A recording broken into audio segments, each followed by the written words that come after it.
Well, everyone, welcome and thank you for coming. It's always a pleasure to come out and see all these smiling faces. We don't make it out here at Port Angeles very often, but Karen was kind enough to make an offering to present, and appreciate that. I can't believe it's been 4 years since you started this journey. Mm-hmm. And I'm amazed at the level you've gone to in that time. Thank you. So with that, I'll pass the baton to you. The meeting's yours, and I'll bring up your presentation when you're ready. Okay. Everybody here okay? Mm-hmm. Yes. Okay, so I guess I would say Osio, Karen Sixkiller Dagwado. So hello, my name is Karen Sixkiller. I have attended some of the Cherokee language classes, but that seems to be all I can remember right now. And it's basically an artist talk, but I really wanted to use this as a platform to encourage everyone who maybe has felt a little marginalized. Oops.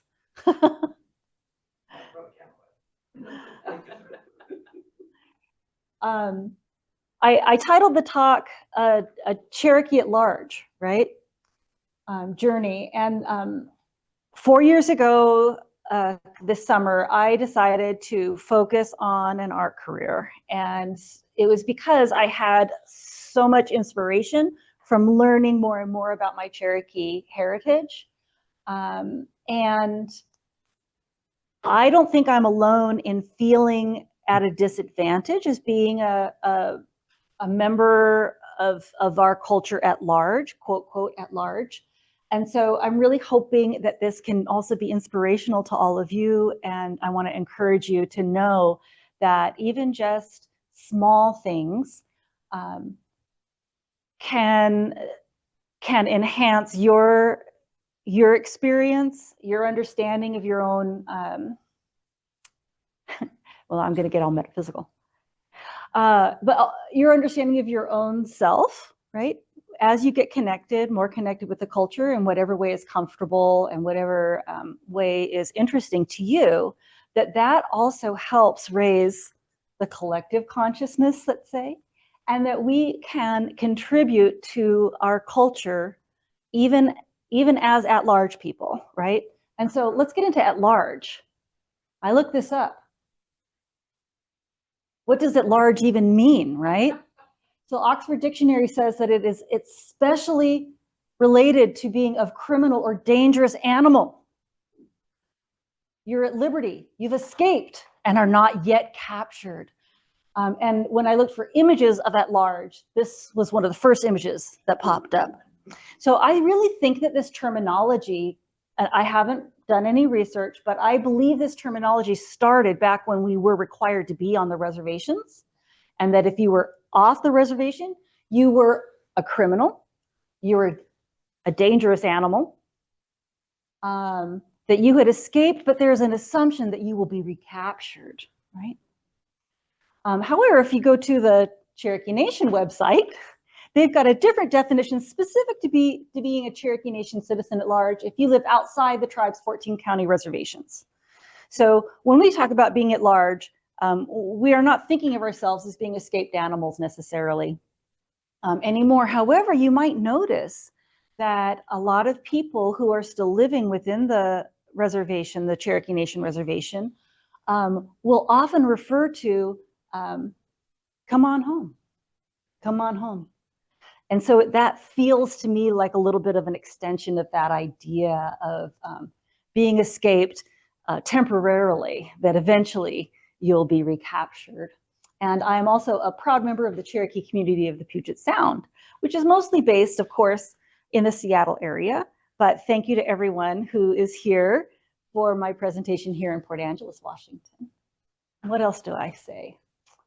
Oh, and so here's some evidence of being able to have a larger effect in your community. I wrote a press release for the Peninsula News about this presentation. This is not the headline I had.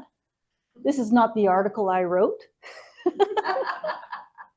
which they often just take your press release and they just publish your press release or whatever.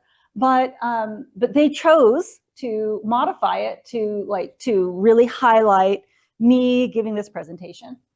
So that goes out all over the entire peninsula, right? Okay. So where did this journey begin? Way back in around 2007, I was a Cherokee Nation citizen. I had changed my name legally, so I was born Karen Fritz, named after my father, but my mother's maiden name was Sixkiller. And I've been working in different tribal positions with the Public Health Service. So I had changed my name legally, right? And I felt like that was enough, right? My family, I've got a whole bunch of Sixkillers in my family. I know I'm one of the lucky people that has a very direct line to my Cherokee heritage. And I didn't really need to know anything more as far as I was concerned. And then one day I found out about Andrew Jackson. And it really bothered me that I had never known anything about his contribution to the removal of the Cherokee and the other natives living on the East Coast. So I actually dreamt of making this portrait, right? I call it Hindsight is 2020. And it's supposed to be a depiction of Andrew Jackson from the $20 bill, which is the most commonly used currency. It's what the cash machine spits out. He signed the Indian Removal Act in 1830, which is the impetus of the Trail of Tears, what we call the Trail of Tears. And it's not the best work, but that is my first bead work. Oh, and I've got it here. I still have this jacket. The jacket had a hole in it because I got it at Goodwill. So I put like a stylized bullet hole, right? And I think it still does its job. So that was the beginning of my Native American art journey. I had done some other things, some ceramics, and my mom had a window painting holiday business that I took over for a few years, but I hadn't really considered myself an artist. But when I was able to make this dream into an actual object, I thought, hey, you know what? I might be able to do something. Let's see what's next. I don't remember. Yeah, get with it. Okay, so I also embroidered some eagle feathers, and I ended up putting them on these Ralph Lauren boots, which don't fit me, so they're still in perfect condition. That was around 2007, and it's on the completely wrong fabric, so I didn't know anything, right? And this is before YouTube was a really big thing. So I'm just teaching myself. I'm just doing it, right? I think there's another example. Okay, I taught myself how to do peyote stitch, round peyote stitch, and I thought of this idea of these cancer sticks. And I also taught myself how to bead loom, or how to bead on a loom. And so I kind of did these mock-ups around the American Spirit cigarette brand, Un-American Spirit, Annihilation Inspiration. So those are really crude, right? The beads are quite large. It doesn't quite work correctly, but nothing was going to stop me, right? Like I had things that I had to say. And so I just started making stuff. And so that was pretty much it until 2022. 2022, after COVID, I decided to move out here to Port Angeles. I'd been living in Santa Fe, New Mexico, and working as a teacher at the Indian school there. And I was like, teaching is just really difficult in so many ways for me personally, right? So I am a little bit of an introvert. So I moved home, and I had participated in a few art events through Cherokee Nation. And so I happened to be on the mailing list for an open call. They were creating what they call the cultural pathway in historic downtown Tahlequah. Tahlequah is the capital of the Cherokee Nation. And they took the alleys back behind the big museums and the different historic buildings, and they turned it into a pedestrian pathway. So they did an open call for large sculptures. And I had this idea. I was like, I want to do this. I talked to a friend. Would you do it with me? He's like, no, I don't do big stuff. So I come up with this idea of using the Cherokee spider story, where she gets an ember and brings it across the water. A lot of people call her water spider, but I prefer to call her Grandma Spider. I make a bid, but I don't have, all I have is like these little clay mock-ups to send a photo. So I kept working, and I went ahead and I learned how to weld. I figured out how I could make the spider out of bronze. And I made like 7¼ foot version of my idea. I photographed it and I updated my bid. I said, okay, I haven't heard back from you on my bid, and I know it's been a few months, but here's an example of what this would look like. And so that was in 2022, and here it is at the Fine Arts Center. And I got publicity for that. So I was in the Peninsula News, and the Cherokee Phoenix did an interview. They actually interviewed me about this sculpture that was installed here in Port Angeles for a year. Next slide, please. So I was realizing, well, actually in 2014, I remade the cancer sticks out of smaller beads, kind of like the tiniest beads that are possible to get a needle through. And they won me an award at the Cherokee Art Market. I remade them, or I significantly changed them by adding ashtrays in 2023. So this sort of cyclical process of art often isn't recognized. I think most people just see the success and don't necessarily see all the work that goes into it. And so there's like a close-up, and these are in the exhibit at the community college if you have time to visit after our talk. I also embroidered an anatomically correct human heart. I don't have that anymore. In fact, I wish Michelle would give it back to me. But I made 3 more. I made them into medicine pouches. That was back in 2014. I brought those to the Cherokee Art Market. Nobody cared. I remade them and put them on necklaces, and more people are interested in them now. The mock-up you saw of the Un-American Spirit, I redid in tiny, tiny beads, and it's got little cancerous growths on the back. So if you make it to the exhibit, you'll see that in a mirror. So 2023, okay, so 2023, I decide to go to the Cherokee Art Market again. Well, actually, I went to the Santa Fe Indian Market. I got into Santa Fe Indian Market, okay. And so I'm obsessed with spiders. Oh, and I'm supposed to be delivering the giant sculpture. So I get the bid. Cherokee Nation says, yes, we want you to make this for us, and we'll pay you not only to make it, but also all of your expenses to rent a truck, to stay in hotels, to get here, to deliver it, etc. Okay. So I know I'm doing that, or I think I'm doing that. I've got my little spider sculpture.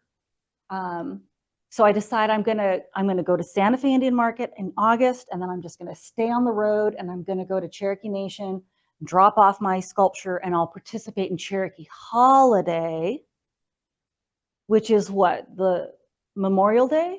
No, it's the end of August, Labor Day. Labor Day. So I start making other spider stuff, right? So in part of my research process, not academic research, right? Art research, I discover that we do have a name for this exact character, Dilstody, this spider. She's got her own name, and it doesn't even have the word spider in it. It's scissoring action. So I made some different spider jewelry. You know, so I've got stuff to sell because you've got to pay for a booth. Like even at Santa Fe Indian Market, the point of Santa Fe Indian Market is that collectors, curators, people like that are going to be at the big art show, but you have to pay for a booth. So you've got to have stuff to sell, try to make your money back. I made stuff out of bronze and out of copper with this sort of profile spider on it. What else? Wearing some of that. I'm wearing some of the clay ones, yeah. These ones are fully sculpted spiders. I mean, talk about the spider obsession, and it's not going anywhere. I love the spiders.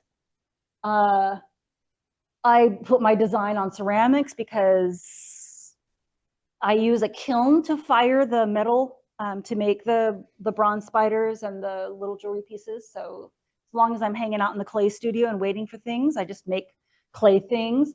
And one of my brother-in-laws really loves spiders, and he's kind of a smaller person. So we even got some shoes made with Grandma Spider. Never underestimate the power of the small. Yeah, those are some of the spider-related things. Oh yeah, I made some mini ones, some little desks, tabletop, like 2-foot versions. And I think they still have one at the Spider Gallery for sale. Little miniature versions of the 10-foot sculpture that's now in Tahlequah. Here I am at Santa Fe Indian Market. Oh my gosh, you guys, that outfit. So yep. I thought it would be a good idea to take a modern take on traditional Cherokee women's clothing. So like pre-colonial Cherokee women's clothing, they didn't wear tops usually, but they wore lots and lots of strings of beads. Like the older you were and the longer you'd been around and whatever like that. So I got myself one of those ice skater leotards, and I made myself this necklace of pearls and other shell beads. And then I had to put like Velcro so that it would stay right here. And I wore this to the gala. Oh yeah, with these fancy pucker toe moccasins. So I made myself some hot couture high heel moccasins. Here I am, Santa Fe. So Santa Fe, and you know what? I would have worn it to the Cherokee Art Market last year, except the one of the bead strands broke, so I couldn't. But it was probably the right thing. I think. Go on. I think Out of the here. ancestors I need saved the me. floor. Go on. Okay, I don't know what's next. Let's see. Oh yeah, so while I was at the market, of course, there's my little sculpture. I got to meet all these people who were from Cherokee Nation Business, the Arts and Cultures Committee, and so we got our little picture taken together. Just getting that out there, because also a lot of people. So in New Mexico, there are a lot of Native Americans. There's the Pueblos, Zuni, Apache, Hopi, Navajo. Yeah, Navajo Nation's huge. And Cherokee's the butt of everyone's jokes, right? Because everyone claims they're Cherokee. Right. Okay. So being there, and this particular year, there was a huge controversy because this woman who claims she's Cherokee but is not tribally enrolled, but she's got enrollment in like one of those state things that also enrolls people's dogs, like literally. She got into the Santa Fe Indian Market, but people noticed after she had published ads, and it was difficult to get her kicked out. But they've got a rule, you have to be tribally enrolled. So I was one of the few actually tribally enrolled Cherokee Nation citizens. Well, there's 3 ways that you could be an enrolled Cherokee, right? You could be Eastern Band, what's that? EBT, yeah. UKB, United Katoa, and Cherokee Nation citizen. So I represented, and I got to be on a little corner, yeah. And then at the Santa Fe Indian Market, I won a blue ribbon. So these goofy cancer sticks, you're welcome, for representational sculpture, won me a blue ribbon. So here again, I've got something to say, right? And oh, I haven't even explained cancer sticks. So the whole deal behind cancer sticks is that tobacco is considered to be literally sacred traditionally to Cherokee and almost all of the North American native tribes. But it was never smoked and inhaled, okay? So even when it was being smoked, it was in this big long pipe, like those pipes we imagine, and it wasn't inhaled, and it wasn't for recreation. So many people might carry tobacco with them at all times, but that was not for them to just smoke because they felt like smoking. It was to be a gift. It was to be an offering. So no one would just smoke when they felt like it. It would have to be done in a ceremonial setting. So cancer sticks, the tobacco industry has consistently, since the 1800s, used Native American imagery to justify and to legitimize tobacco use, as if smoking these cigarettes, which were not invented by Native Americans, which were invented by the Spanish, by the way, as if this were culturally appropriate. And in fact, more Native Americans smoke than any other cultural group in the US. And there have been some, not large research projects, but they self-report that it makes them feel more connected to their culture, right? I'm connecting to my culture. I'm using tobacco. Tobacco is sacred to natives. And that's true, but this use of tobacco and this packaging of tobacco is not in any way true to the sacred nature. There's my, okay, in the meantime, somebody says, hey, do you want to apply for a Cherokee Nation tarot artist certificate? And I said, sure. So I got myself tarot certified, which I'm not sure if it makes any sense to anybody else. But within Cherokee Nation, it's sort of like a fast track. Like, it's like, okay, you've been vetted, you are a Cherokee Nation citizen. That's kind of cool. Used by the tribes locally. Oh, is it? Yeah. Oh, I didn't know that. Okay, that's great to know. So a lot of tribes use tarot certification. Some tribal designations know who they can do business. Aha, nice.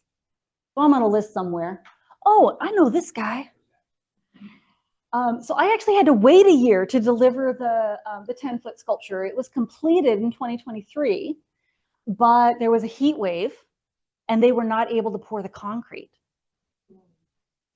So I didn't bring it. So I had to come back in 2024, and then I'm not sure, I guess that was in the spring of 2024. And so Joseph was probably down there for holiday market, for Cherokee holiday. Yeah, I took it. And you could see how hot it was even then. Yeah.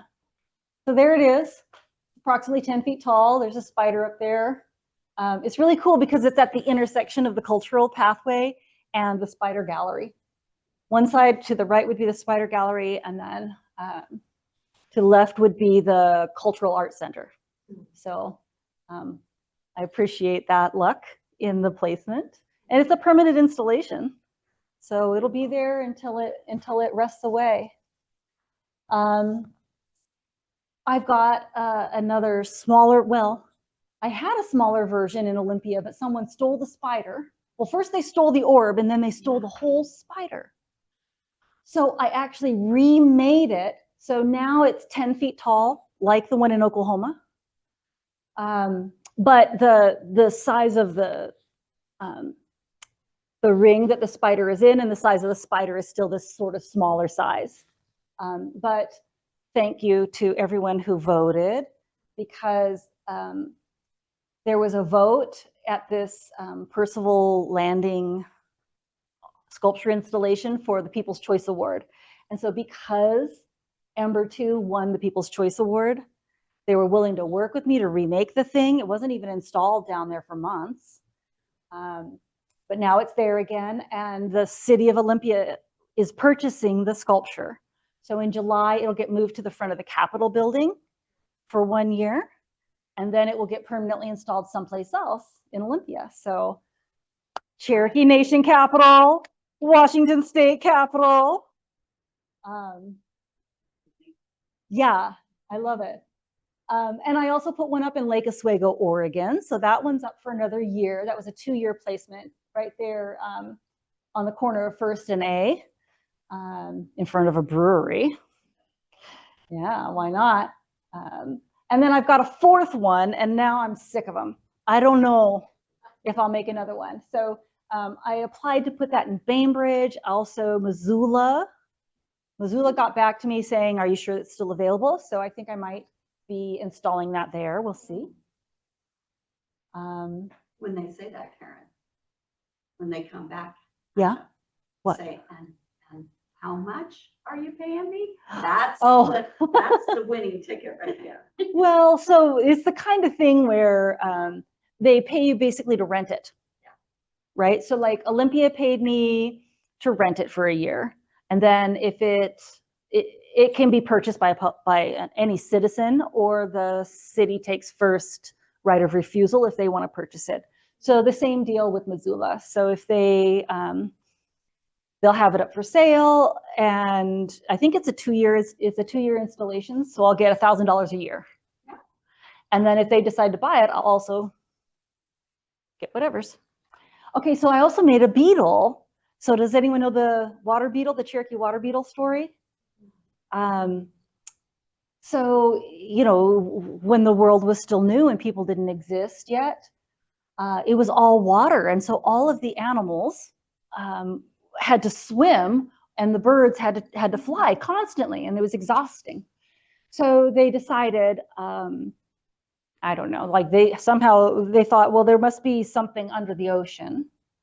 And all these different animals, similar to the spider story, all these different animals were going to go, they were going to save the day, right? They were going to get mud from the bottom of the ocean and form the land that we live on. You know, like an otter tried, and I can't remember now. I can't remember the different animals because all I care about is the beetle.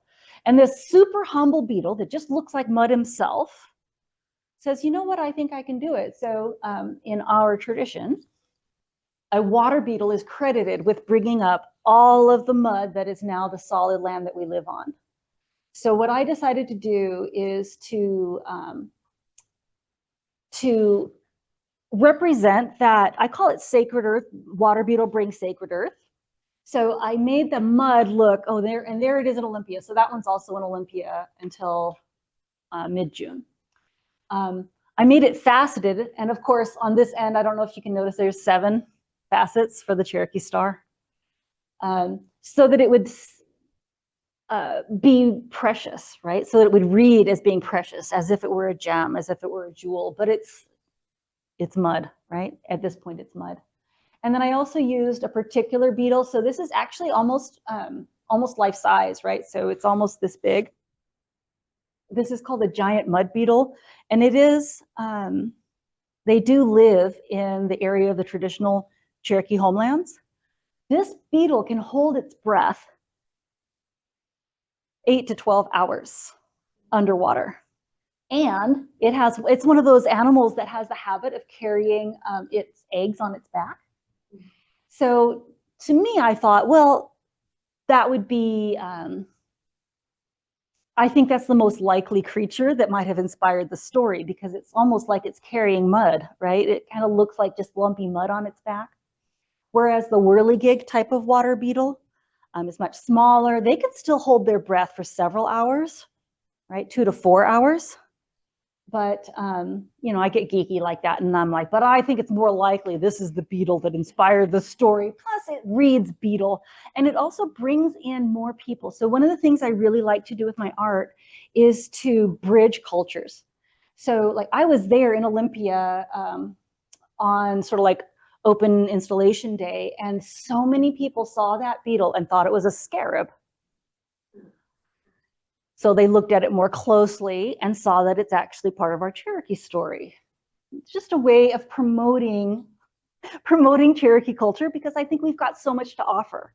So the beetle story and the spider story really have this emphasis of a very small and very humble creature doing the most amazing things, right? Which I love. And so this is a bronze cast piece. I've got 3 of them made right now, and I just got contacted by the North Carolina Arboretum that they might be interested in having a larger one made for them. So I'll talk to her on Monday. So I hope that happens, because I love arboretums too. We have 7 sacred trees in Cherokee tradition, so trees are also totally awesome. I did the Herd Indian Market, and there I am with my little booth. I met a distant cousin, Susie Sixkiller. I met my dad's brother, Dick Fritz, while I was there. I didn't win any awards, but I broke even, you know, like I had just this little tiny booth in a tent, and I did pretty good at the market. I participated in the Cherokee Art Market last year. So there I am. I couldn't wear my little ice skate ice skater outfit. And they paid me to give a talk about the Cherokee Grandma Spider. And it's actually somewhere on the Cherokee Nation website somewhere, or on YouTube or something like that. There I am talking. I'm like, it's like I'm dancing the whole time. Am I dancing the whole time I'm here too? It's man, getting to see yourself on film is its own thing. And I got to visit our friend Britt. If anyone knows Britt from the Cherokee community of Puget Sound, he's moved to the Tahlequah area, and I helped him put some beams up for his log cabin there. So that was fun. Tilly, his dog Tilly. Some other things that I've done is I also do figurative work. And so the first sort of figurative sculpting I did was this chess set called Who Controls the Board? This photo was actually purchased by the First Nations Development Institute for their social justice through the eyes of Native artists campaign. And so they own it for another year.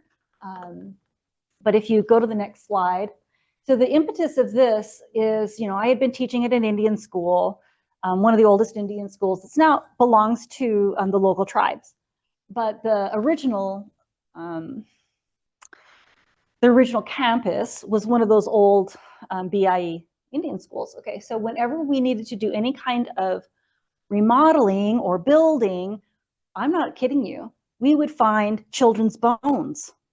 Just, you know, pretty much everywhere. Okay, anytime you had to dig stuff up.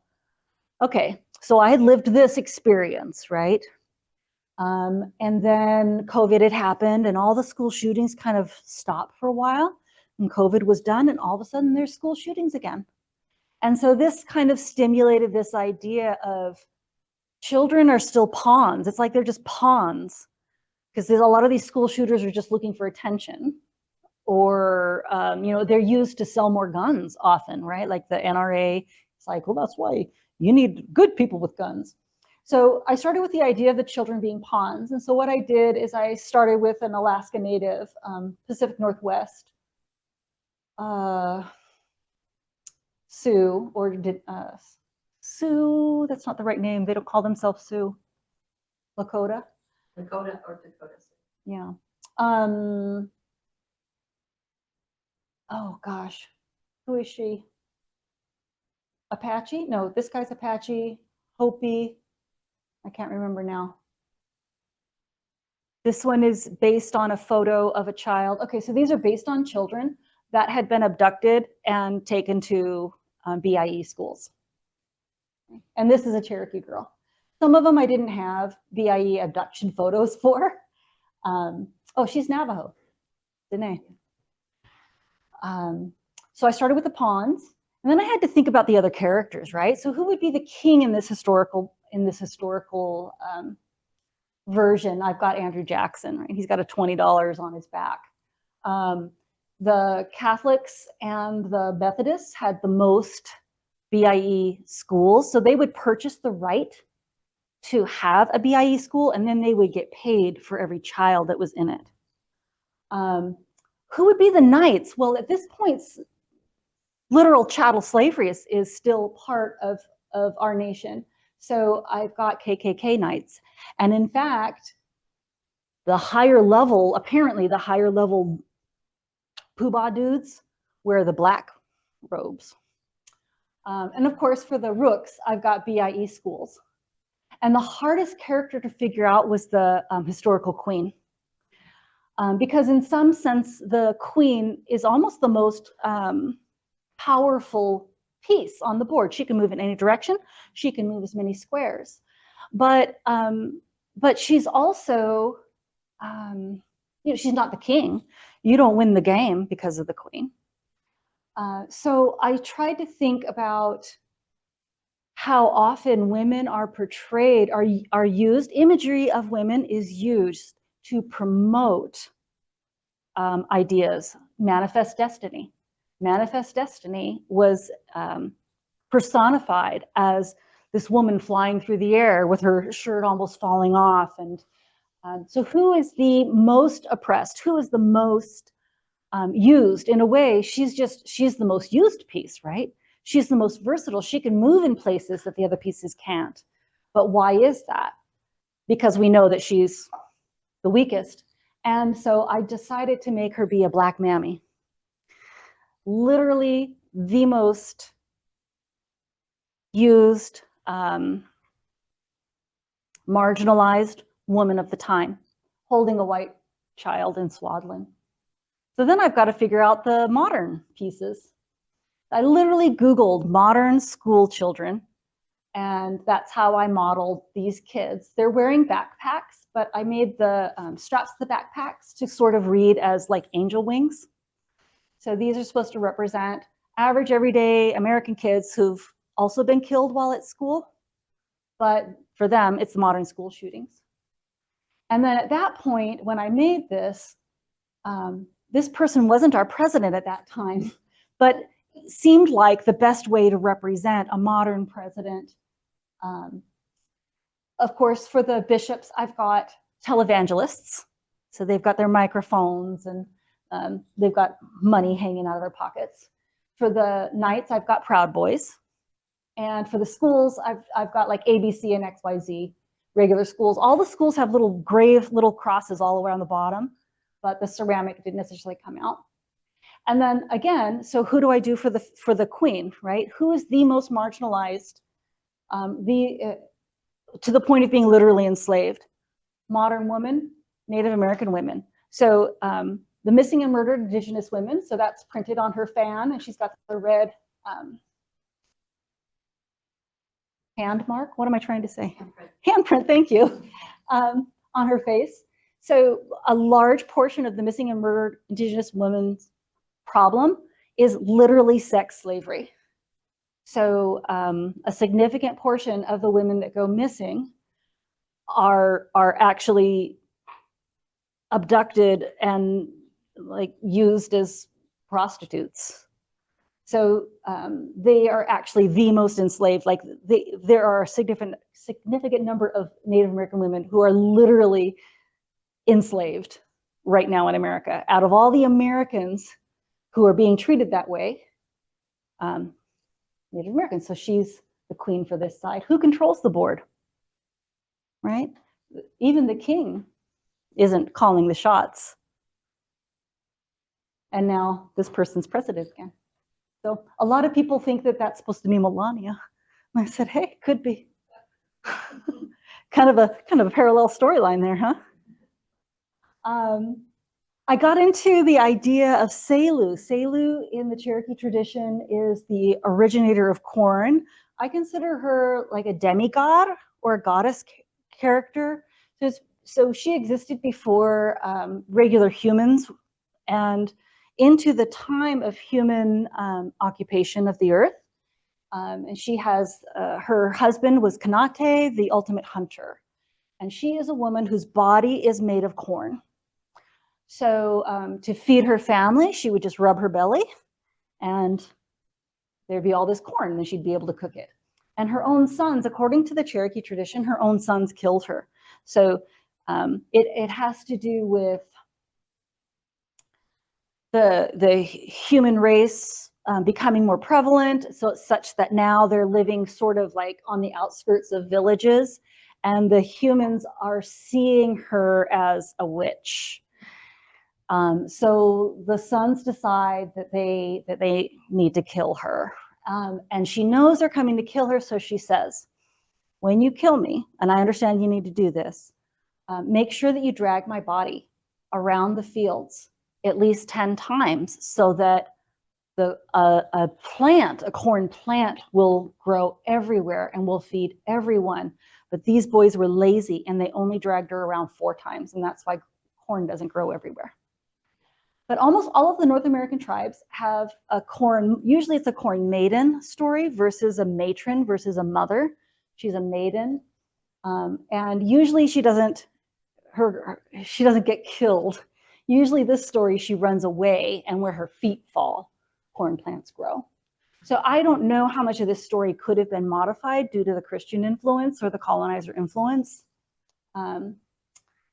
But that's the Selu idea. So I've got a jar and a bowl and just trying to figure out how how to work these stories into things that add the information. For the herd show, I made a set of 6 missing and murdered Indigenous women figures about this big. Oh, and most of the Native American stories, the corn maiden loses her face. So before she has to run away, the men are always act stupid around her, right? Because she's so beautiful and they're just like falling all over and doing stupid things. And so before she has to run away, the creator removes her face, right? So that she'll be less beautiful and less. So, and then it still won't work. So I love the idea of not having a face on these figures for 2 reasons. One, for the old story of not having faces in the old traditional corn dolls, right? Especially for the missing and murdered Indigenous women, because in a way they're faceless.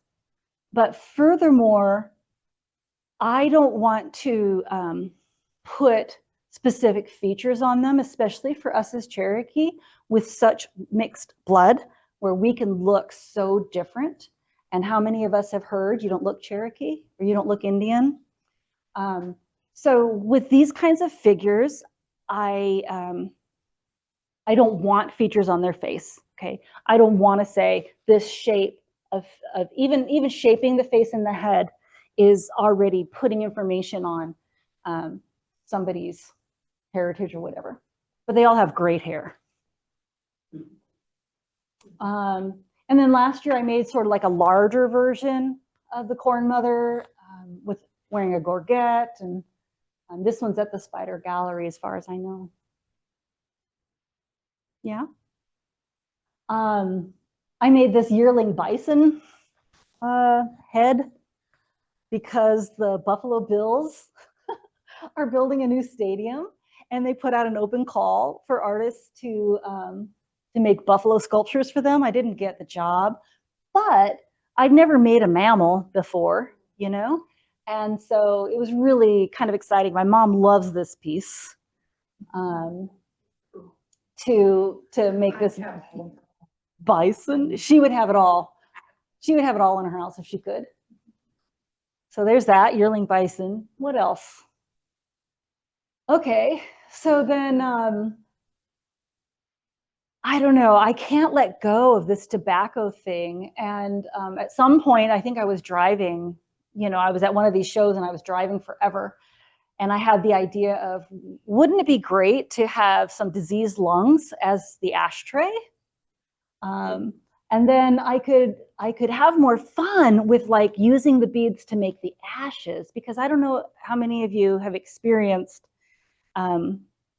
cigarette smoking, but my grandma and grandpa Sixkiller were chain smokers. And when I was a kid, there's a whole funny story where we bought this gigantic orange ashtray, like this 1970s, you know, ashtray. And my dad's like, your folks won't fill this one up. And my mom says, I'll take that bet. And who had to dump the ashtray? The kids, right? And so for me, it's almost like affirmation of the inherent sacredness of tobacco and how beautiful even the ash can be on these cigarettes. So that's what that, oh, and then I'm making it and I'm like, this trachea is just sitting out, just like stubbed out, you know?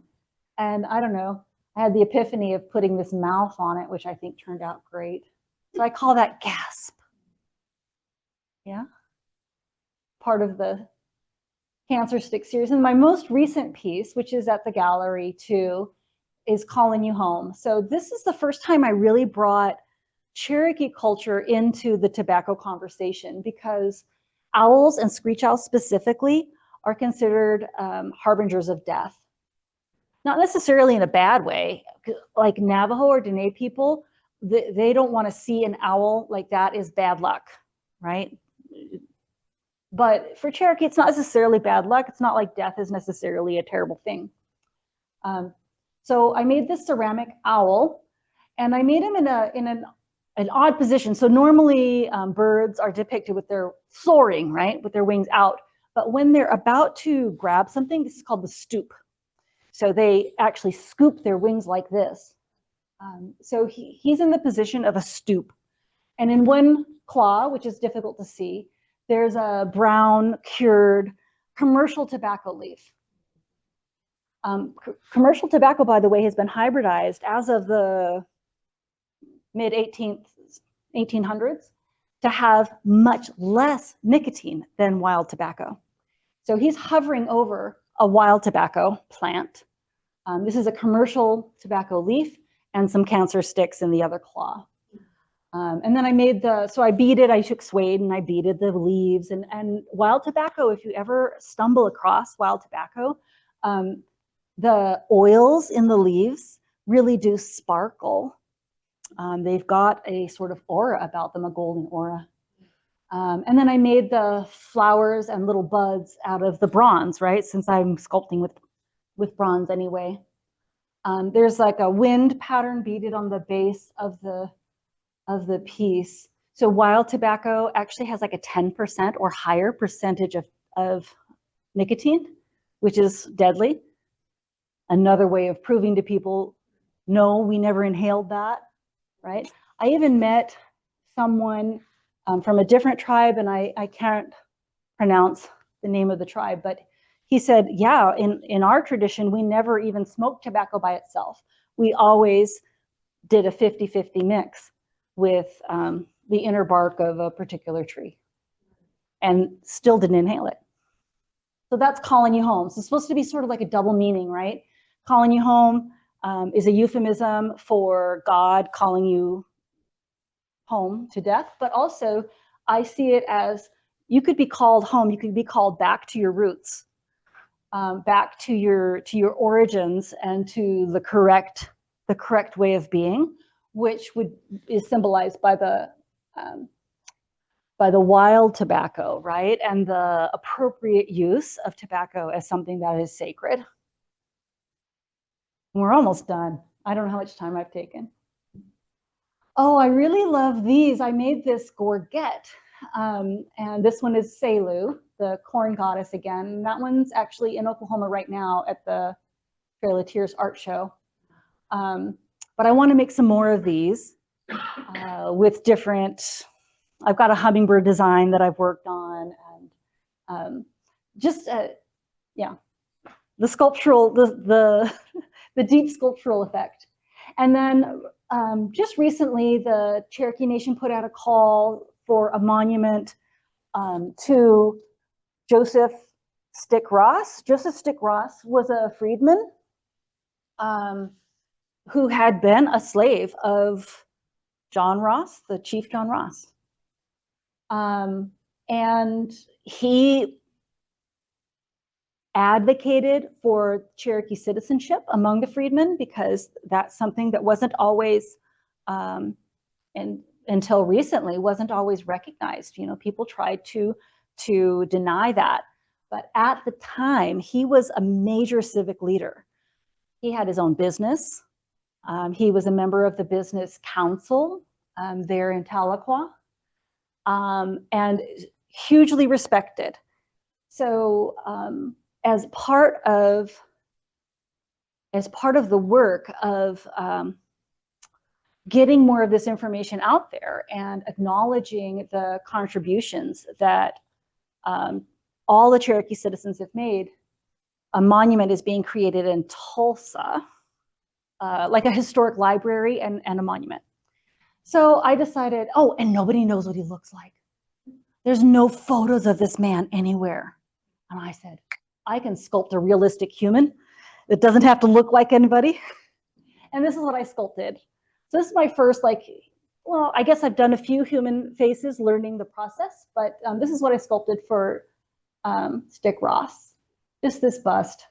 So we'll see. I doubt I'll get the commission because I don't have that size of sculpture already under my belt. But if you don't ask, then the answer's already no.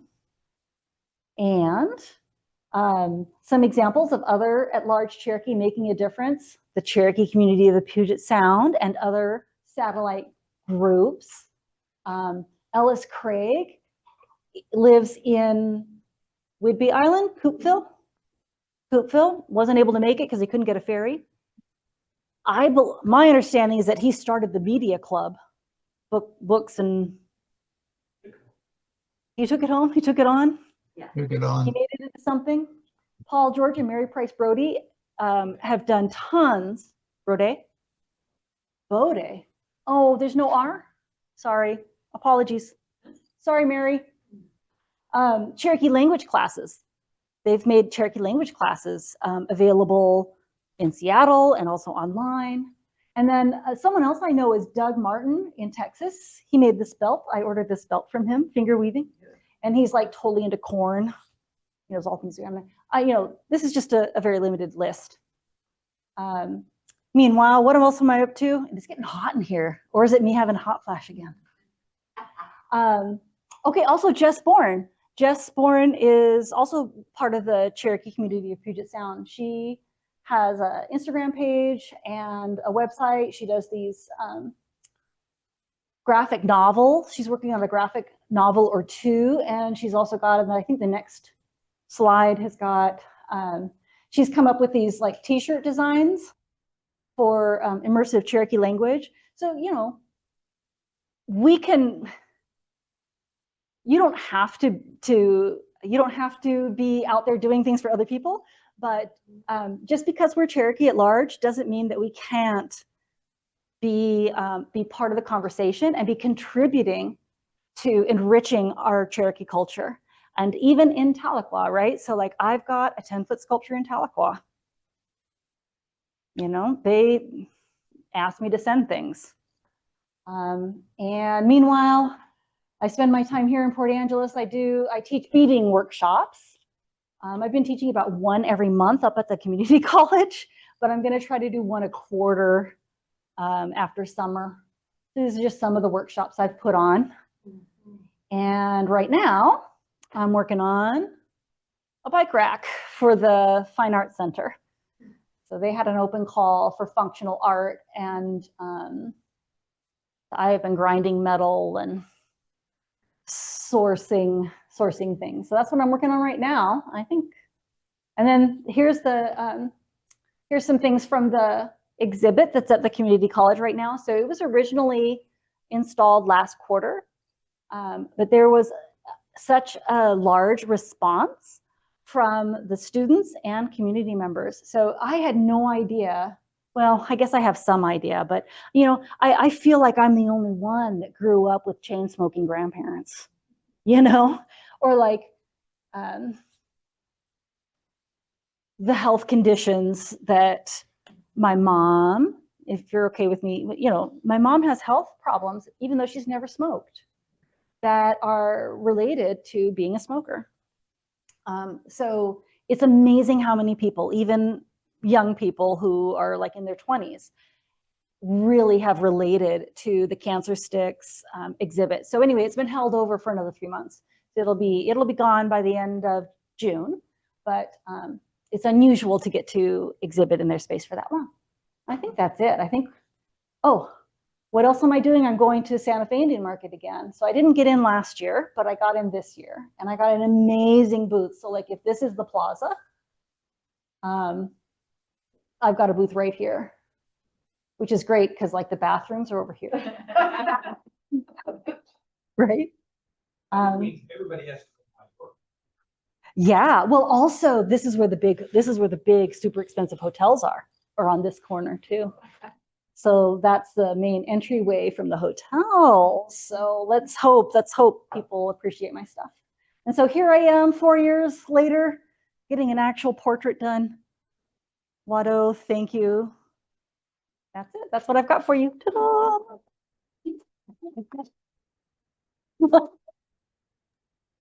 Do you have any questions? People up here too. What was Joseph Stick Rock's main name? Joseph Stick Ross? Is it Stick Rock? Okay, so Ross, R-O-S-S. So Stick was his nickname. So the only thing we know about his appearance is that he was very tall and thin. Okay. And his nickname was Stick. Okay, gotcha. Mm-hmm.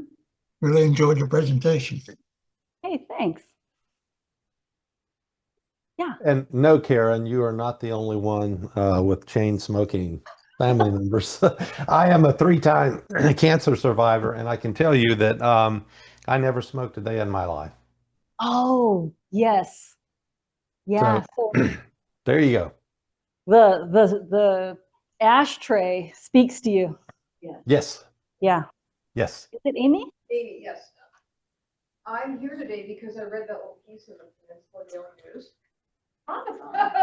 Yeah. So I'm really interested to know what you remember, what you actually said in your press release. Yeah. So I think my heading for the press release was tobacco and cancer art? Question mark? Or tobacco and cancer inspired art? Question mark? And then it was, it was like some boilerplate, right? Karen Sixkiller has an exhibit, whatever. But I noticed they didn't say anything about Cherokee Community of Puget Sound. And I had a whole bunch about Cherokee Community of Puget Sound and how they were going to have their meeting here. And I talked about my art because that's what I'm interested in. So they kind of distilled it to just the event. Yeah, which is fine. That's probably better. What are the 7 sacred trees? What are the 7 sacred trees? I Mhm. can't, they're the trees that did not fall asleep. So it's in one of the stories, something happened and the plants were supposed to stay awake for 7 days or something. And so basically they're non-deciduous trees.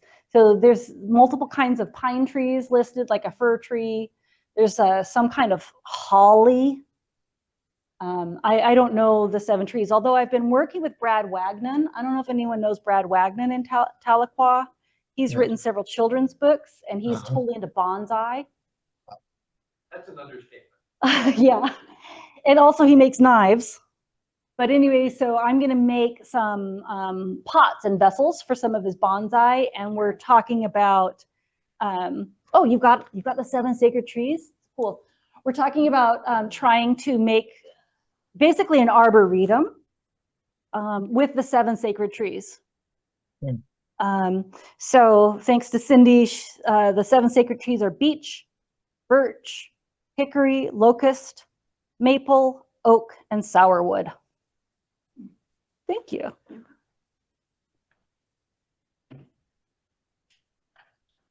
Anything else? No more questions. Your work's amazing. Hey, thanks. Yeah. So for those online, if you'd like, we can continue the meeting and travel it down the road to see the art, or we can let you go here and we'll film it and put it online with YouTube. What's your choice? I know it's easier. So it will be online, just so you guys know if you didn't hear Joseph. I don't know. Can you hear me? Yeah. So we're going to go from here down to the art exhibit. This is just down the street, but it will take us. Am I supposed to say something? Well, Mary's on your, Oh, hi Mary, how are you? so this is going on the video as well. So whenever you want to start, wherever you want to start, let me know, and then that's where I'll know where to click. Okay, well, my exhibit starts kind of with the mock-up work. Mm-hmm. So the original cancer sticks that I made out of really large beads and the un-American spirit necklace. I actually scavenged it to make another project. And then here are the cancer sticks that won.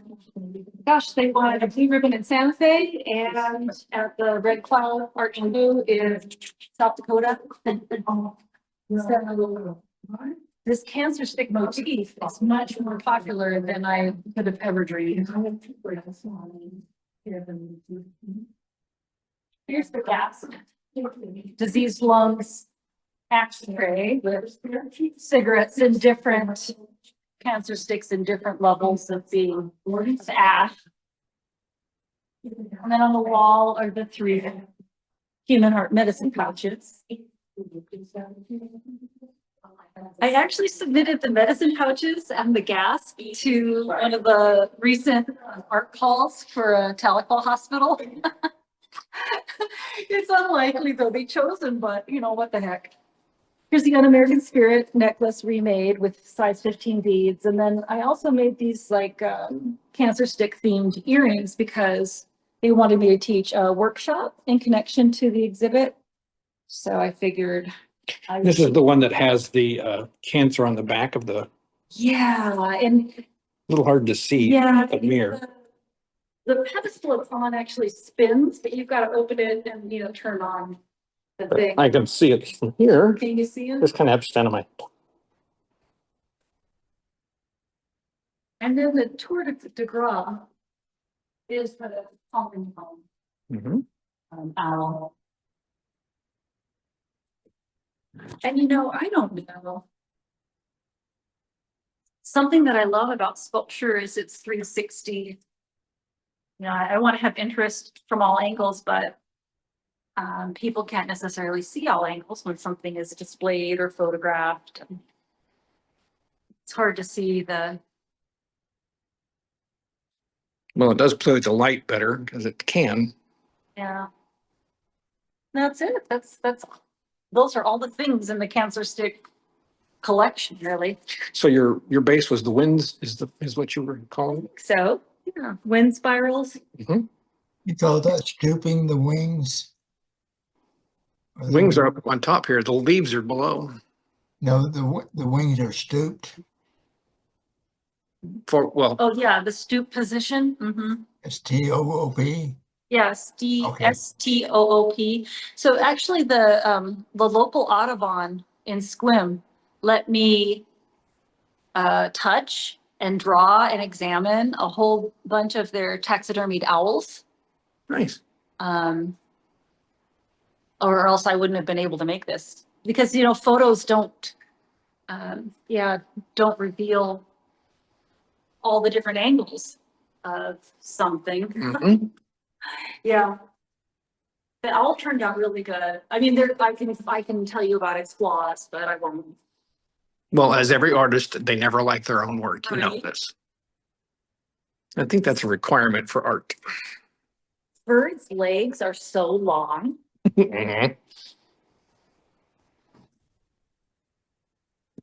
And their little claws are like human fists. But these are little anthropomorphized. Like I would have preferred them to look less like fists. Anyway, shut up, Karen. Thanks for that, Joseph. It's almost like being there. I appreciate it. I also submitted this to the Tahlequah Hospital. I'm not going to bet on that one. You're not Probably not in the terminal ward. in the terminal ward. Maybe the healthy hearts. There you go.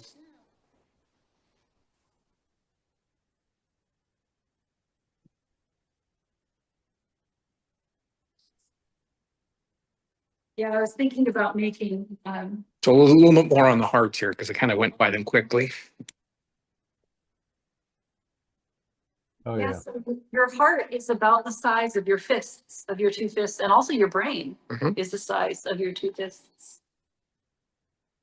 So one fist is typically about the size of that main muscle. And they're actual pouches, so they've got they're backed, and then there's a leather or a suede pocket. Like when I got my tattoo. Oh. What it has in your hand. Everyone's beautiful in your dreams, isn't they? What the couple winter. Well, you probably here. Yeah. So I think that the silver wire to make smoke is really a brilliant idea. Thanks.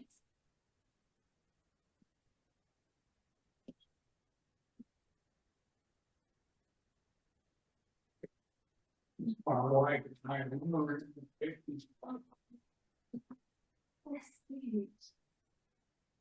Yeah, I love those colors. Actually, we lived there on the beach for 16 years. Everybody starts somewhere, right?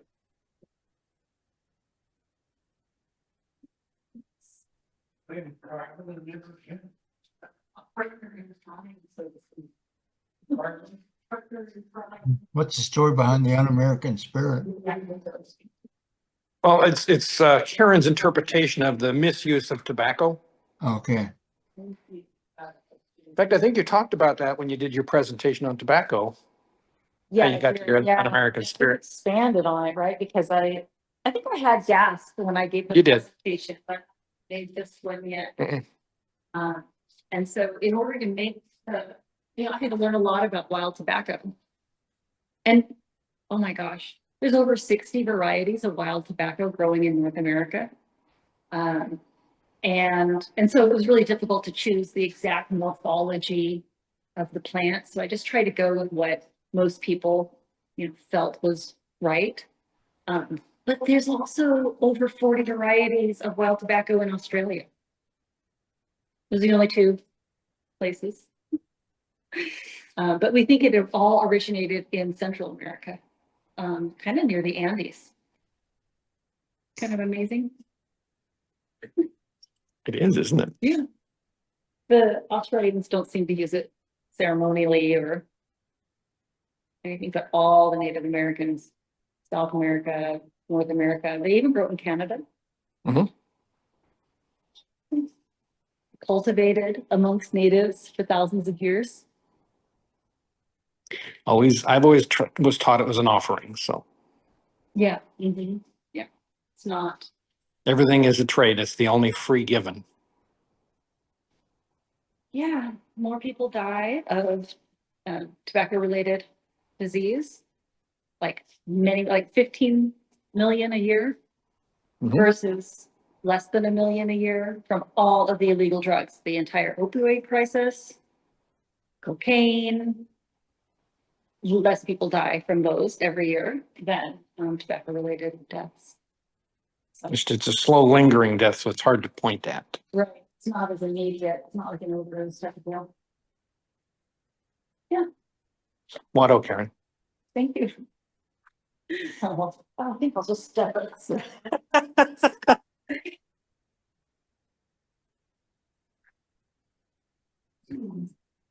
Okay, gang, I'm gonna log out. Anything you'd like to see more of?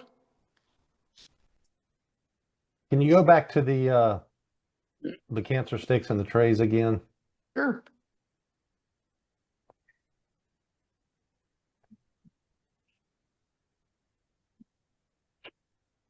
Oh yeah, what a